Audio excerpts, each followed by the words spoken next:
오늘 하루 가장 뜨거운 뉴스들만 골랐습니다. 뉴스레터 K 여야 정치 토크. 여명 전 대통령실 행정관 이동수 청년정치크루 대표 모셨습니다. 안녕하세요. 안녕하세요. 안녕하십니까. 네. 오늘 류호정 의원이 정의당을 탈당했습니다. 류 의원이 그간에 정의당 의원직을 유지하면서 이 새로운 선택 창당에 관여해서 좀 논란이 있었는데 류 의원의 결정 어떤 의견이신지 좀 늦었다 혹은 어쩔 수 없이 탈당하는 거 아니겠느냐. 우선 여명 행정관님. 저는 잘 하신 일이고 네. 오히려 늦었다는 생각도 없지 않아 있습니다. 비례대표는 각 당에서 전문성 혹은 당의 정강 정책을 잘 대표할 수 있는 인사로 선출하길 마련인데 네네. 솔직히 말씀드리면은 정의당의 친정이자 당비를 내는 열혈 당원들은 민주노총으로 구성이 되어 있습니다. 네. 더 이상 정당의 공동된 목표를 대표하지 않고 자기 자신의 정치적 선택과 길을 갈 거라면은 그만 나와주는 것이 서로에게 예의라고 생각을 합니다. 그래서 조금 늦은 감은 있지만 잘한 선택이다. 잘한 결정이다 하셨고요. 이동수 대표님. 저도 이제 대체로 비슷한 생각인데요. 네. 정치에서는 방향도 중요하지만 사실 또 타이밍도 굉장히 중요하잖아요. 근데 이제 너무 늦었고 또 지금의 어떤 행보에 대해서 사과나 이런 게 또 없었던 점은 아쉽다고 생각이 됩니다. 가까운 사례로 과거에 이제 바른미래당, 새누리당에서 비박계 의원들이 나와서 바른미래당을 만들었을 때 그 당시에 이제 비례대표였던 김연아 의원이 이제 본 당적을 유지하면서 바른정당에 참여했다가 좀 비판을 많이 받았었거든요. 네네. 그러다 나중에 이제 자유한국당에 합류하시면서 이제 좀 사과를 표명을 하셨어요. 그런 게 좀 필요한 것 같고, 저도 이제 그 여전 행정관님처럼 이 비례대표라는 게 사실 개인을 보고 국민들께서 표를 주시는 경우보다는 당을 보고 표를 주는 경우가 훨씬 더 많잖아요. 네. 그게 꼭 이제 어떻게 보면 당에서도 큰 기회를 몰아준 건데. 그 몇몇 초선 의원분들이 보여주시는 것처럼 당에 맹목적으로 충성해라, 어떤 호위무사 역할을 해라 이런 게 아니라 적어도 최소한 자기에게 어떤 큰 기회를 줬던 당에 대한 도의나 신의 정도는 좀 지켜야 되지 않나, 끝맺음을 또 잘 해야 되지 않나 하는 아쉬움이 있습니다. 앞서 잠깐 언급드렸지만은 류 의원이 오늘 탈당 기자회견에서 그런 말했습니다. 정의당이 다시 민주당 이중대의 길로 가고 있다 하면서 정의당이 추진 중인 선거 연합 정당에 대해서도 비판했는데 결국에는 민주당이 주도하는 이 비례 위성 정당에 참여하게 될 거다 이렇게 꼬집은 것 같은데, 정의당과 민주당이 류 의원께서 지적한 대로 총선을 앞두고 연합하지 않겠느냐 이렇게 예측하시는지요, 행정관님? 심상정 의원이 네. 지난 총선에서 민주당으로부터 배신 아닌 배신을 당한 이후에 한 말이 있습니다. 다음 총선에서는 선거제도를 다시 바꿔야 국민께 송구하다라는 발언을 한 적이 있는데요. 네네. 정의당이 그간 사안마다 민주당의 이중대를 자처하고 또 페미니스트와 노조의 그런 불편한 동거관계를 억지로 밀고 나가고 강행한 결과 네. 어떠한 진보 유권자도 제대로 대변하지 못하는 정당으로 쪼그라들어 버린 거예요. 네네. 그러니까 이번에도 민주당의 비례 위성 정당에 사실상 의탁하는 것으로 가면 아마 3%도 못 얻고 원내 심상정 1당으로 확연하게 쪼그라드는 결과를 더 낳을 수 있다고 생각을 하고요. 또 민주당 입장으로서도 더 이상 어떠한 야권에서 변수로서 기능하지 못하는 정의당에 자신들의 의석과 기회를 내주기는 쉽지 않을 거라고 봅니다. 근데 이렇게 비판하셨지만은 정의당은 또 나름대로 비대위도 꾸린 상태에서 본래의 색깔 혹은 차별하는 색깔을 좀 찾으려고 노력을 하고 있습니다만 이 예상대로의 행보로 가게 될까요? 그럼에도 저는 정의당이 지금 녹색당이랑 선거연합정당을 꾸리겠다 이렇게 발표는 했잖아요. 근데 이제 그럼에도 불구하고 이합 집산은 계속 이루어질 것 같습니다. 왜냐하면 지금 보면 용해인 의원이 있는 기본소득당 혹은 이제 정의당에서 과거에 탈당하셨던 사회민주당 그리고 이제 열린민주당 이런 데서도 이제 비례연합정당 만들겠다 지금 이렇게 추진을 하고 있는 상황인데 또 이분들이 여기에다 또 조국 전 장관에게도 제안을 하겠다 지금 이렇게 발표를 한 상황이거든요. 근데 이런 상황에서 정의당의 상황이 결코 녹록지만은 않다. 왜냐하면 과거에는 우리가 보면 그런 분들 많았잖아요. 지역구는 내가 민주당 찍되 이제 비례는 그래도 응원하는 마음에서 정의당에 표를 주겠다. 이런 분들이 굉장히 많았는데 요즘 보면은 이 표들이 사실은 보면 용해인 의원이라든지 아니면 열린민주당이 상당수를 흡수하고 있는 상황이고 그런 상황에서 지금 정의당이 녹색당이랑 같이 합쳐서 나간다고 해도 좀 힘들지 않을까. 그래서 결국에는 이 당들과 어떤 큰 연합체나 이런 걸 꾸리기 위해서 노력하지 않을까 저는 이렇게 예상을 하고 있습니다. 정치권 인사들의 탈당 또 불출마 선언 계속되는 와중에 신당 창당도 본격적으로 진행이 되고 있습니다. 제3지대 정치 세력은 크게는 5곳입니다. 현재까지. 미래대연합, 새로운 미래, 새로운 선택, 한국의 희망, 개혁신당. 이거 뭐 끝말잇기 하는 것처럼 이렇게 이어지는 키워드도 있는데 이게 비교하고 구분하는 게 좀 어렵습니다. 제3시대 정치 세력이 유권자분들에게 잘 각인시킬 수 있을지. 그러려면 이게 좀 어느 정도 정리가 필요하지 않을지 하는 생각 들고요. 이번에는 이동수 대표님 먼저. 저는 요즘에 이제 당들 막 우후죽순으로 생겨나는 거 보면서 어떤 느낌을 받았냐면 저희가 이제 고등학교 때 근현대사나 국사 배울 때 예. 독립운동 단체들 엄청 많잖아요. 그래서 이게 뭐가 뭐고 이거 지금 파악하는 게 너무 힘들게 느껴지겠다. 네. 저희야 이제 뭐 고관여층이니까 그래도 다 알고 있지만 네네. 일반 이 정치에 그래도 많이 관심을 갖지 않고 계시는 국민들께서는 진짜 혼란스럽겠다 이렇게 생각이 들면서도 또 한편으로 지난 선거 보면은 지난 선거도 보면은 뭐 각 당마다 위성 비례정당 만들고 또 열린민주당이나 이런 정당들 계속 또 이제 출연을 했었잖아요. 네네. 그런데도 보면 국민들께서 잘 투표하신 거 보면 아 우리 국민들께서 진짜 우리가 보는 거 이상으로 정치에 대해 관심도 많으시고 현명하시구나 이런 좀 느낌을 많이 받습니다.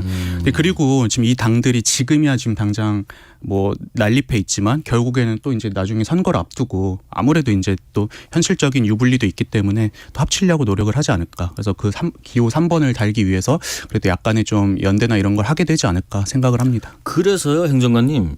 지금 뭐 물론 뭐 제3지대 각 창당준비위원회랄지 이런 곳에서 서로 이제 각계약진을 하고 있는 상황이긴 하지만은 말씀하신 것처럼 이 대연합 특히 설 연휴 이전에 대통합 이게 가능할까? 또 이런 것을 위해서 공감대를 형성해가고 있는가? 결국에는 3번을 좀 받기 위한 작업이 잘 진행될까? 궁금하네요. 이게 보통 네. 이 신당을 만드시는 분들이 앞에다 꼭 새로운 개혁 이런 말들을 용어들을 붙이고 있습니다. 네네. 근데 사실 국민들이 알거든요. 전혀 새롭지도 않고 확실하게 개혁적이지도 않고. 그래서 오늘 언론사의 모 카툰에서 표현한 걸 보니까 예. 가로 열고 기득권을 향한 제3지대라고 돼 있는 거예요. 그러니까 이미 이들이 기득권인데 당신들의 의석을 한 번 더 뭐 늘리기 위해서 혹은 재선을 하기 위해서 혹은 원내 진출하기 위해서 이렇게 이합집산을 하고 있는 모양새라고 판단하고 계시는 것 같아요. 네. 그러니까 저는 제3지대라고 하지만 제3의 이념이라는 것도 사실 모호하듯이 지금 저분들이 서로 다른 이념 색채가 심지어 강한 분들끼리 이합집산을 선거를 앞두고 하고 있는 건데 저는 이분들이 서로의 유불리에 따라서 계산을 하고 있는 만큼 사실 정치판이라는 것이 오늘 다르고 내일 다르고 언제 어떤 사건이 터져가지고 오늘 유리했던 게 상대한테 다시 유리해질 수도 있고 이게 복잡하거든요. 네네. 그래서 설 연휴 전까지 저는 이분들의 뭐 빅텐트 내지는 연합이 이루어지기는 좀 불가능하다고 생각을 합니다. 저는 이 부분에 있어서는 사실 이제 좀 여전 행정관님이랑 약간 좀 의견 다른 게 뭐냐면 예. 할 수밖에 없는 상황이 될 거라고 봐요.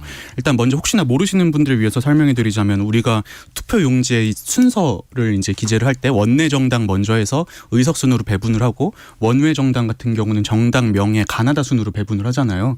근데 이제 국민들이 봤을 때 사실 투표할 때 어디 막 10번 뭐 한 7번 이렇게 있는 것보다는 아무래도 이제 3번으로 위치를 하는 게 이제 투표를 함에 있어서 훨씬 더 용이하게 해드릴 수 있고 네네. 그런 점에서 뭉치기 위해서 좀 노력을 할 수밖에 없지 않을까. 왜냐하면은 지금이야 이제 정의당 선만 넘으면야 3번이 되겠지만은 또 선거 앞두고 지난 총선처럼 의원 꿔주기 해가지고 어디 뭐 위성 비례 정당에다가 막 현역 의원들이 가가지고 또 이제 3번 차지하고 이럴 수도 있거든요. 네. 이런 가능성까지 감안하면은 뭐 좋든 싫든 간에 어쨌든 뭐 연대할 수밖에 없지 않을까 이렇게 저는 생각을 합니다. 그런데 또 이제 모양새라는 게 있잖아요. 그러다 보니까 그런 앞서 말씀하신 비판들도 감안해야 되다 보니까 이준석 개혁신당 정강정책위원장 그런 말도 합니다. 솔직히 좀 빠르다. 설 연휴 전 통합은 그런 생각을 한다라면서 좀 속도 조절하는 분위기인데 이게 창당하자마자 또 합당해버리면 또 합당용 창당이다. 이렇게 또 모양새가 좋지 않다 이런 비판도 주장도 있지만 그것에 공감하시는지 아니면 어차피 합칠 거면 너무 이렇게 모양새 따지지 말고 과감하게 해라. 이게 나을지 궁금하네요.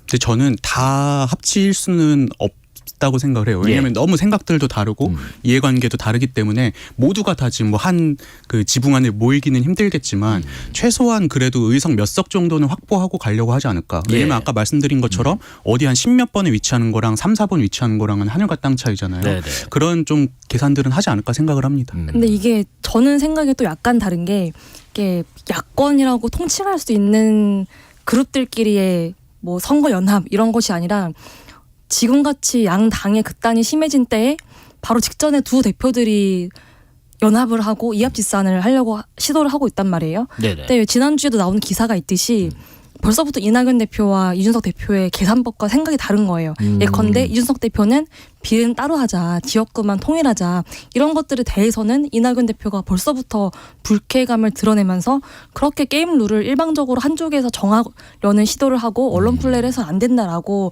불쾌해하고 있거든요. 그래서 아마 많은 과정과 질환함이 필요하지 않을까 그런 생각이 듭니다. 근데 저도 이제 그 우리가 제3지대 하면은 다 뭉치겠지 하겠지만 사실 그 안에서도 다 조금씩 다르잖아요. 예. 그런 점에서 말씀하신 부분이랑 저도 일맥상통하게 생각하는 부분이 다 뭐 예를 들어서 이준석, 뭐 양양자, 조홍천 이런 분들은 저는 합치기에 좀 비교적 용이하다고 생각을 합니다. 근데 이제 이준석과 이낙연은 좀 저도 현실적으로 뭐 이제 가다 엎어질 수도 있지 않을까. 그래서 이준석 대표 그 위원장 스스로도 양양자 의원과는 뭐 천개천 정도의 거리인데 이낙연 전 대표랑은 지중해일 수도 있다 이렇게 얘기를 하잖아요. 그게 저는 미리 좀 본인도 어느 정도 감지를 하고 적당히 거리를 두려는 게 아닌가 이렇게 생각이 됩니다. 그래서 그런가요? 이낙연 전 대표는 텐트를 크게 쳐달라 이렇게 얘기를 했지만은 이준석 전 대표는 텐트보다 멋있는 큰 집을 지어달라 하면서 비빔밥도 언급을 했습니다. 그러면은 총선이라는 캠핑장에서 텐트도 크게 치고 비빔밥도 좀 맛있게 같이 나눠 먹을 수 있는 방법이나 조건이 없는 걸까 하는 생각도 듭니다. 여명 행정관님. 저는 제3지대를 하나로 묶을 수 있는 비전, 목표 이런 것을 국민에게 보여줄 수 있어야 한다고 생각을 해요. 그래야 뭐 양당의 그 극단으로 갈라진 정치, 혐오를 유발하는 정치에 지친 유권자들이 움직일 텐데 문제는 유권자들이 그걸 모른다는 거예요. 그래서 우선은 그 제3지대가 공통적으로 지향하는 비전이 무엇인지 그것을 국민에게 설득해야 한다고 생각하고 두 번째로는 서로에 대한 신뢰. 그러니까 지금은 서로가 서로에게 전혀 없어 보이거든요. 그런 뭐 솔직히 말하면은 선거 운동 과정에서 최선을 다해서 뛰어도 모자랄 판에 그 다음을 생각하면서 지금 계산이 다른 거잖아요. 그런 식으로는 어렵다고 생각을 합니다. 그러면은 그래도 이런 어떤 비전은 좀 둘째로 생각하더라도 어떤 조건적인 측면에서 이 모이는 기준을 따졌을 때는 그래도 현역 의원분들이 좀 더 많이 있는 뭐 미래 대현합을 중심으로 모여 이런 게 좀 더 용이할까 하는 생각도 들어요. 어떤 분들이 미래? 그러니까 이제 뭐 미래 대연합에는 이미 현역 의원분들이 셋이나 계시기 때문에 다른 세력들보다는 그래도 정치적인 그렇죠. 어떤 지분이랄지 위치가 좀 용이하게 보이니까 기왕이면 어떤 명분과 신뢰에서 너무 먼 사람들 혹은 비현역 분들이 모인 상태에서 빅텐트로 통합하는 것보다는 현역 의원들이 좀 더 많이 있는 지분에서 모일 수 있는 가능성도 있을까 하는 생각도 듭니다. 그리고 저는 일단 중요한 게 막 빅텐트니 뭐 집을 지어야 되니 이런 얘기가 나오는데 전 집이든 텐트든 그 집주인이 누구냐가 제일 중요하다고 생각합니다. 근데 보면은 대체로 선거에서 전 과두제는 불가능하다고 생각을 해요. 이제 선거라는 때가 어떻게 보면 전시고 되게 짧은 기간에 빠른 의사결정을 해야 되는 때인데 근데 리더가 막 두세 명 이러면은 그거 합의하느라 세월 다 가고 그러다 결국에 막 공천 어그러지고 선거 망치거든요. 그럼 결국에 그럼 대장 역할을 할 사람이 누군가인데 지금 보면은 뭐 조홍천이나 이원우 의원님 계시는 쪽들은 본인들이 크게 리더를 하겠다라는 생각은 없는 것 같아요. 왜냐하면 그냥 플랫폼 역할을 하겠다는 거잖아요. 근데 지금 보면 결국에는 이제 이준석이냐 이낙연인가인데 근데 보면 두 분의 스타일이 너무 다르고 과연 그리고 서로 간에 또 얻을 수 있는 게 많지 않다고 생각을 해요. 오히려 이제 이준석 대표 입장에서는 이낙연 전 대표에게 얻을 수 있는 게 별로 없고 이낙연 전 대표 같은 경우는 어떻게든 좀 합류해서 같이 좀 젊은 모습을 보여주려고 하시는 것 같은데 그러면은 이게 거래가 성사가 될까? 저는 어렵지 않을까. 그래서 이제 모두가 다 뭉치는 건 전 현실적으로 어렵다고 보고 다만 이제 뭐 미래 대연합이나 이런 몇몇 또 개파들이 이제 이준석으로 가든 아니면 이낙연으로 가든 이런 가능성은 있을 수 있다고 생각을 합니다. 제3지대를 지켜보는 거대 양당의 속내는 어떨지도 한번 여쭤보겠습니다. 여명 행정관께서는 국민의힘 입장을 좀 말씀해 주시면 좋을 것 같고 이동수 대표께서는 양측의 속내에 대해서 뭐 가능하신 대로 짚어주시죠. 이게 대선은 이 지역 저 지역에서 져도 총 득표수가 상대 당보다 한 표라도 많으면 이기는 거예요. 근데 총선은 여기서 지고 저기서 지고 조금씩 지면은 결국 대패를 하는 거란 말이에요. 2018년 지방선거에서 바른미래당이 모든 지역구의 후보를 선출시켰었어요. 자유한국당이 그때 선거를 대패했거든요. 근데 그렇다고 바른미래당이 유의미한 의석수를 차지했냐? 그것도 전혀 아니었어요. 제 기억으로는 거의 어떠한 지역구에서도 당선을 시키지 못했던 걸로 기억을 하거든요. 네. 그러니까 그때 일이 반복되지 않기를 바란다는 우려의 목소리가 국민의힘에서는 클 수밖에 없습니다. 다만 여러 신당과의 연합이 이준석 전 대표가 보여줘왔던 개혁보수와의 이미지와는 거리가 먼 것은 사실입니다. 네. 그러니까 예전에 이준석 대표가 이런 말을 한 적이 있어요. 제3지대라는 말을 국민들이 제일 싫어한다.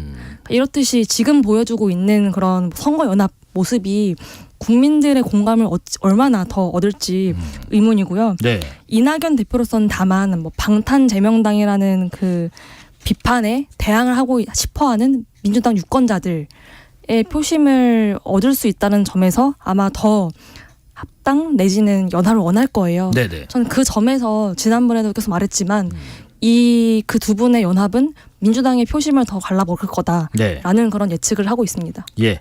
이동수 대표님.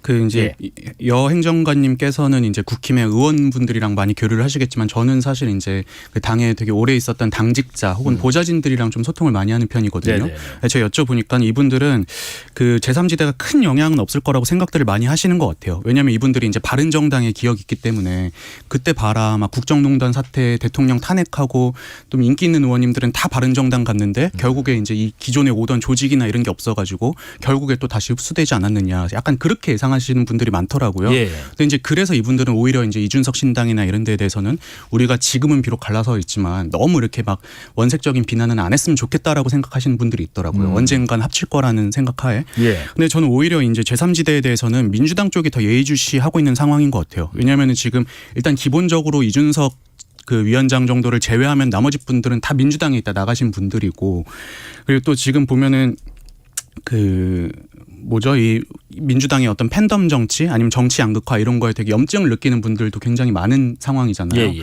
그러다 보니까 이 표가 이 제3지대 정당들로 흘러갈 가능성이 적지 않고 그래서 저는 지금 용해인 의원 같은 경우에 이 제3지대 제3지대 정당들 향해서 이제 선거 공학적 세력이다 이렇게 비판을 하고 있거든요. 네네. 이게 아마 민주당에서 이탈표를 우려한 비판이 아니었을까 저는 이렇게 예상을 합니다. 네. 민주당에서는 연일 관계 당국이 이재명 대표 흉기 피습 사건을 축소 또 왜곡하고 있다 이렇게 주장을 하고 있는 상황에서 국무총리실을 대상으로 고발도 검토하고 있다라고 합니다. 어떻게 생각하십니까? 여명 전 행정관님. 네, 저는 관계 당국이 예. 뭐하러 한가하게 그러고 있겠습니까?라는 질문을 먼저 하고 싶고요. 네네. 저는 그게 국민을 상대로 지금 민주당이 싸우고 있는 자충수를 두고 있는 것이 아닌가 하는 생각이 듭니다. 네네. 보통 선거철에 정치인, 그것도 리더급의 정치인이 피습을 당하면 그 당의 지지율이 치솟게 돼 있어요. 근데 오히려 민주당은 떨어지고 있거든요. 그걸 보면은 부산 민심이 매우 들끓고 있고 저로서는 국민의 진짜 한 사람으로서 계속 그런 식으로 국민과 싸우려 들지 말기를 바란다는 말씀을 드리고 싶습니다. 되려 자충수를 두고 있다. 네. 저는 이 부분에 있어서는 정부 대응에 좀 아쉬운 점은 확실히 있었던 예, 것 같아요. 예.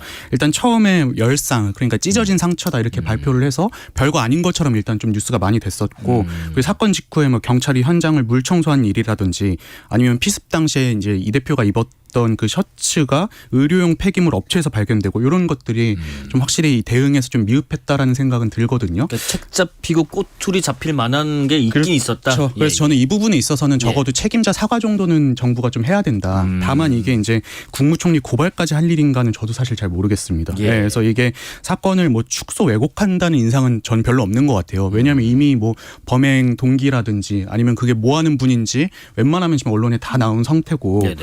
이런 상황에서 뭐 조사할 건 조사하고 처벌해야 될 건 처벌해야겠지만 저는 이게 뭐 굳이 정치적으로 막 논쟁할 일까지는 아니라고 생각을 합니다. 근데 민주당 측에서는요 지금 이 테러범이라고 표현을 하면서 신상 공개 그리고 뭐 당적 필요하다면 이런 것까지 공개할 필요가 있다라는 주장도 있습니다. 특히 민주당의 당대표 테러대책위원회에서 신상공개위원회 재심의도 공식 요청을 했는데 이런 것들 당적이랄지 신상이랄지 이런 것들을 공개할 필요가 있다고 보시는지 아니면 좀 다른 생각을 갖고 계신지요, 행정관님?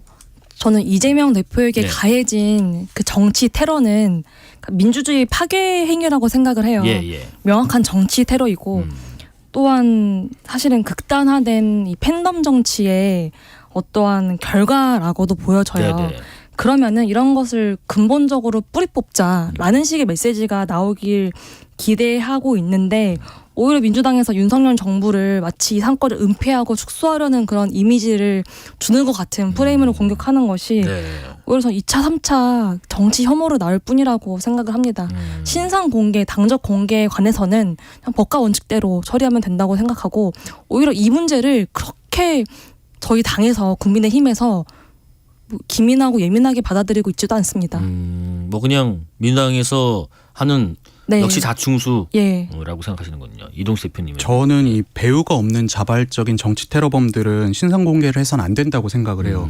이게 이제 예전에 미국에서 존 F 케네디 대통령 암살했던 리 하비 오스월드라는 사람이 있는데 이 사람이 사건 직후에 체포되고 한 이틀인가 3일 뒤에 이제 이동 중에 그 나이트클럽 사장하시는 분한테 또 암살을 당하거든요. 그러니까 이제 사건 발생하고 나서 한 2, 3일 정도밖에 살아있지 않았던 거예요. 그러다 보니까 이 사람이 이제 범행 경위라든지 동기 이런 것들을 제대로 규명하지 못했고 그래서 그 사이에 이제 엄청 소설이라든지 각색들이 끼어듭니다. 이게 점점 이제 확산되고 하면서 음모론도 들어가고 하면서 이 사람이 마치 역사 속에 중요한 인물인 것처럼 다뤄졌거든요.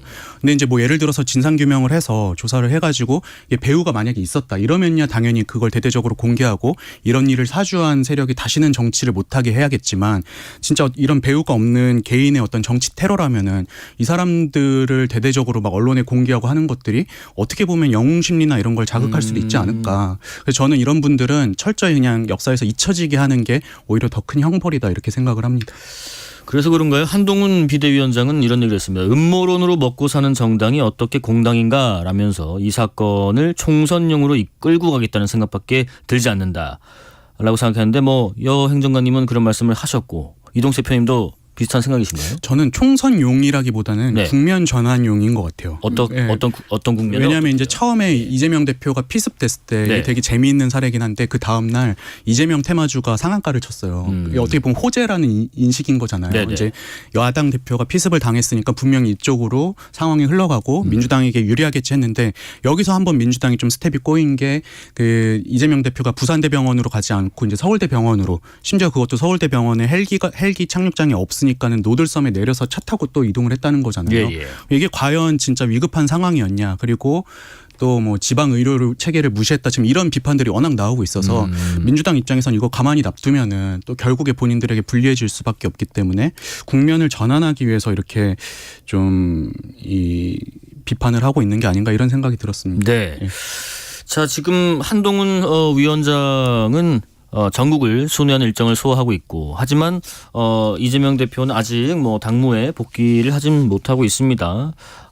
민당 입장에서는 이재명 대표가 빠른 시일에 좀 당무에 복귀를 해서 가능하시다면 어떤 조치들을 좀 해주기를 원할 것 같은데 어떻게 보세요? 이재명 대표의 복귀가 좀 빠르면 빠를수록 좋다. 그러면 빨리 복귀를 해서 가장 먼저 뭘 해야 되는가 하는 생각이 듭니다. 여명 행정관님. 저는 우선 부산 시민에 대한 예. 사과가 선행돼야 할 네. 것 같아요. 이렇게 말씀하신 것처럼 대표님 말씀하신 것처럼 지금 지방 의료 체계를 완전히 무시한 그런 발언들이 2차, 3차 쏟아져 나오고 있었잖아요. 예. 그 부분에 대해서 당사자로서 사과를 하는 것이 우선 먼저라고 생각을 하고요. 민주당 입장으로서는 빠른 당무 복귀를 원할 겁니다. 지금 한동훈 위원장이 전국 순회를 하면서 폭발적인 그런 새 결집을 이루고 네네. 또 지금 인기를 올리고 있는데 민주당 역시 빨리 당무에 복귀해서 지금 전국 순회나 그런 공천 일정을 빨리 앞당기길 바랄 겁니다. 다만 이렇게 너무 빨리 복귀를 하면은 저거 혹시 또 깨병 아니었나 하는 뭐 일각의 음모론에 또 휘말릴 수 있기 때문에 생각은 복잡할 것 같습니다. 네네. 이동수 대표님. 저도 뭐 이제 나오시면서 사과 정도 하고 그냥 깔끔하게 마무리 짓는 게 그냥 좋을 것 같고요. 부산에 대한 네, 사과요? 부산에 대한 왜냐하면 지금 뭐 의사들을 고발하는 좀 이런 얘기도 나오고 있는데 저는 이 문제는 뭐 가족이 원해서 그냥 간 걸 뭐 어쩌겠어요. 그래서 저는 이 문제는 그냥 어떤 이런 혼선을 빚게 된 데에 대한 그런 의료진에 대한 사과 정도 하고 그냥 마무리하면 될 것 같고 전 지금 제일 중요한 게 선거 룰부터 빨리 획정을 해야 될 것 같아요. 네, 지금 선거 86일 남았는데 지금 뭐 비례대표를 어떻게 선출할 건지 선거구를 어떻게 획정할 건지조차 안 정해져 있고 이게 선거 선거구가 수도권 같은 데는 어차피 동네가 작으니까 돌아다니면서 인사하고 하면 되는데 지금 강원도 이런 데는 선거구가 어떻게 획정되느냐에 따라서 뭐 하루에 왕복 한 200~300km를 더 왔다 갔다 해야 된다고 하더라고요. 그래서 빨리 요 이재명 대표 이제 복귀하셔서 이 선거 룰부터 좀 여당과 협상해서 결정 짓는 게 제일 중요한 것 같습니다. 네, 안 그래도 그 선거제 얘기를 좀 해볼까 하는데 그 전에 잠깐 좀 오해하실까 청취자분들. 방송 중에 그 이동수 대표께서 테마주 관련된 언급을 하신 거는 이제 그 일반적인 현상을 설명한 것이지 뭐 다른 의도는 없었다는 거 다시 한번 설명을 좀 드리겠습니다. 말씀하신 것처럼 지금 비례 배분 방식 특히 이 논란을 언제까지 끌고 가야 할 것인가. 지금 보면은 뭐 총선은 이제 석 달도 채 안 남았고 근데 여전히 선거제도는 미확정이고 비례대표 배분 방식을 두고 지금 정파 간의 이해가 좀 엇갈리고 있고 하지만 국민의힘에서는 병립형으로 회기를 일찌감치 당론을 채택하고 좀 수용을 압박하고 있는 상황에서 민주당은 여전히 좀 갈피를 아직까지는 못 잡고 있는 것 같아요. 이게 어떤 결정을 낼지 또 왜 늦어진다고 생각하세요? 우리 연명 행정관님. 저는 결국에는 예. 민주당의 주류에서 결국에는 병립형으로 선택을 할 거라고 봅니다. 왜요? 왜냐하면 이게 지금의 이 비례대표 산정 방식이 4년 전에 심상정 의원이 안을 짠 거거든요. 예. 그 명분은 소수 정당에게 더 유리한 그런 뭐 룰을 만들자라는 걸로 3%씩만 얻으면은 의석을 주게 돼 있는데 문제는 지금 조국 신당, 송영길 신당, 이낙연 신당이 있지 않습니까? 이분들이 각각 아주 좋은 상황이 돼서 3%씩 넘기면은 이재명 대표의 입장에서는 이 신당들의 적으면 10석, 많으면 15석까지 비례대표를 내주게 돼 있는 거예요. 네네. 그러면 지금의 민주당으로서는 뭐 방탄제명당이라는 그런 뭐 멸칭을 듣고 있는데 네. 그런 전선이 무너지게 될 가능성이 높죠. 그래서 결국에는 병립형으로 가는 것이 아마 민주당의 선택이 되지 않을까 싶습니다. 현행 준연동형 유지 대신에 병립형으로. 예. 이동수 대표님 생각은 어떠세요? 저는 현행 유지로 갈 것 같은 그래요? 게요. 예, 왜냐하면 정치에서 이제 사실 실리도 중요하지만 또 명분이 또 그 이상으로 중요한 시기도 있는데 네네. 지금이 딱 그런 것 같아요. 근데 물론 이제 지난해 11월에 보면은 이재명 대표가 뭐 선거에서 멋있게 지면 무슨 소용이냐 이래가지고 병립형 회기 이제 의사를 내비쳤다가 네. 당내 원로들이라든지 의원들이라든지 이런 분들의 반발이 너무 심해서 네. 지금 또 이제 시민사회 연합 비례정당을 그냥 어떻게 보면 자매정당 형식으로 이렇게 출범시키는 쪽으로 가닥을 잡은 것 같더라고요. 네. 그래서 실제로 지금 뭐 기본소득당의 용해인 의원이나 이런 분들이 또 나서서 내가 한번 야권을 한번 뭉쳐가지고 한번 정부를 더 이제 비판하는데 동력을 제공하겠다 이런 상황이기 때문에 굳이 이제 민주당으로서는 명분을 저버리면서까지 병립형으로 회귀할 이유가 적지 않을까 이렇게 생각됩니다. 아니 그렇다면 두 분께 다시 한번 추가 질문. 결정하면 되는 거 아닌가요? 왜 이렇게 오래 걸리나요? 뭐 이재명 대표의 부재 때문인가요? 저는 결국에는 병립형으로 회기를 할 것이기 때문에 네. 의사결정이 늦어지고 있다고 생각을 합니다. 네. 명분을 짜올릴 시간도 필요하겠고요. 정말 숙고한 결과다라는 그런 뭐 메시지도 줘야 되겠고요. 그런 것 때문에. 근데 저는 예. 이제 지금 이미 군소정당들이 예. 지난 총선 때 이제 좀 위성비례정당 민주당이 출범시킴으로써 어떻게 보면 뒤통수를 맞은 상황이잖아요. 네. 근데 굉장히 이제 화가 많이 나 있는 상황에서 또 그럴 경우에는 이 야권 연대 전체가 무너질 수 있다고 생각을 합니다. 네. 그런 차원에서 물론 당장이야 이제 민주당이 뭐 위성비례정당을 만들든 병립형으로 돌아가는 게 의석 몇 석에서는 도움이 되겠지만 장기적으로 봤을 때 이 야권의 연대를 유지하기 위해서는 이 군소정당들의 어떤 의사도 반영해 줄 수밖에 없다 이렇게 생각합니다. 네, 저는 여기서 첨언 잠깐만 네. 드리자면은 맨 초반에 이야기 나눴던 내용인데 정의당의 지금 상황이 진보 유권자들의 어떠한 대안으로서 4년 동안 그 모습을 보여주지 못했거든요. 그래서 과연 민주당이 정의당을 변수로 생각을 할까? 근데 정의당 라고 생각하면은 저는 사실 그 이제 정의당만 의문입니다. 놓고 보면 그렇게 생각하실 수도 있는데 지금 보면 뭐 기본소득당이든 사회민주당이든 열린민주당이든 되게 많이 있거든요. 이 정당들의 요구사항도 분명 있을 텐데 네. 무작정 민주당으로 다 합쳐라 이럴 수는 없잖아요. 그래서 저는 요구사항을 조금 들어줄 수밖에 없지 않나 이렇게 생각해요. 예. 근데 이제 우리가 약간 또 시점을 바꿔보면 민주당에서 뭐 어쨌든 정했어요. 이렇게 한대요. 그 협의를 해야 되는 거잖아요. 만나야 되는 거잖아요. 한동훈 위원장도 그런 얘기했습니다. 룰 미팅이 지금조차도 안 되고 있다라는 것들. 뭐 결정을 하더라도 협의가 돼야 될 텐데 협의가 또 잘 되려나요? 이렇게 결정을 하든 저렇게 결정을 하든요. 국민의힘과. 그런데 네. 저는 솔직한 저의 생각을 말씀드리면은 제도가 어떻게 되든 네. 아주 크게 변하는 것은 없다고 생각을 해요. 네. 사실상 지금의 제도는 거의 뭐 십수년 내지는 수십 년간 이어져 온 완성돼 가고 있는 정책이거든요. 네. 우리 정치의 문화에 맞게. 결국에는 양당제처럼 양당이 유리하게 틀이 짜질 수밖에 없는 정치 현실이라고 좀 서글프지만 그렇게 생각을 합니다. 네, 네. 저도 이제 보면은 결국에 뭐 국민의힘에서는 병립형으로 돌아가자, 민주당은 준연동형 유지하자라는 이 주장 사이에서 절충점을 찾기 위해 노력을 할 것 같아요. 근데 그 절충점이라는 게 결국에 그 두 제도를 섞는 방법밖에 없거든요. 근데 지금 제도가 딱 그런 상황이기 때문에 저는 현행 유지가 그래도 가장 유력하지 않을까 이렇게 예상됩니다.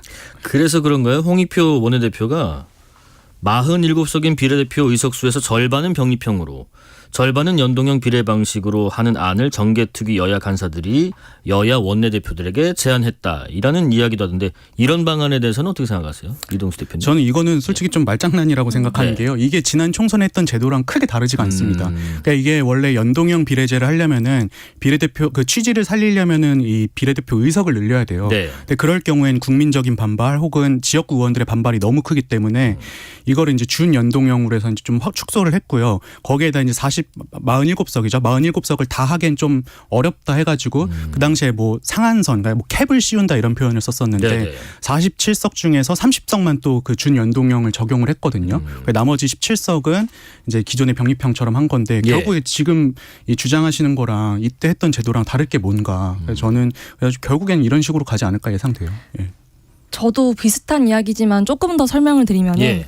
저는 이것도 말장난이라는 생각이 동의하고 마치 뜨거운 혹은 뜨거운 아이스크림 같은 거예요. 네네. 그러니까 47석 뜨거운 아이스 예, 아메리카노. 예. 네네. 그러니까 47석 중에 절반은 정당 투표 수대로 이렇게 득표 수대로 하고 나머지 24석에 대해서 준연동형 산식을 적용하는 건데 투표용지 어떻게 이걸 인쇄할 건지 그것부터가 저는 아주 넌센스라고 생각하고 아마 이거는 병립형이 유리한 쪽, 그러니까 군소 정당들이겠죠. 네. 양대 그 거대 정당들이겠죠. 네네. 그 연동형이 유리한 분들 어느 쪽도 다 싫어하는 안이 될 겁니다. 조금 디테일한 거 마지막으로 여쭤보고 마무리할게요. 네. 기본소득당, 열린민주당 등이 모인 개혁연합신당이 오늘 민주당을 비롯한 범야권 세력의 비례연합정당 추진을 또 제안을 했더라고요. 현행 준연동형 비례대표 선출제를 유지한 채로 범야권 정당과 또 진보 진영 세력이 연합을 해서 비례대표 후보를 함께 내자는 구상. 민주당이 받을까요? 저는 그냥 이거 솔직히 말씀드리면은 선거철에는 누군가가 뭐 중앙에다가 뭘 크게 던지는 게 뉴스가 됩니다. 그냥 그렇게 기사 한번 내기 위한 먼저 깃발 들고 나선 네. 그런 정치적 행위였다고 생각하고 예. 민주당 입장에서도 크게 의미를 두지 않을 것 같습니다. 네, 이동수 대표님. 저도 이제 뭐 지금 민주당이 하고 싶지만 말 못하는 거를 대신해 준다고 지금 나서고 있는 상황이기 때문에 예. 받을 가능성이 크다고 보고요. 예. 다만 이제 이 정당들이 보면은 중도 확장, 외연 확장을 위한 어떤 색깔이기보다는 어떻게 보면 지지층을 결집하는 그런 메시지를 많이 내는 분들이거든요. 근데 지금 민주당이 처한 상황에서 그게 필요한 게 아니라 오히려 이제 외연 확장을 위한 노력들이 필요하다. 이런 말씀 드리고 싶습니다. 여기까지 말씀 듣겠습니다. 여명 전 대통령실 행정관 그리고 이동수 청년정치크루 대표였습니다. 고맙습니다. 감사합니다. 감사합니다. 실시간 교통정보 알아보겠습니다. 교통정보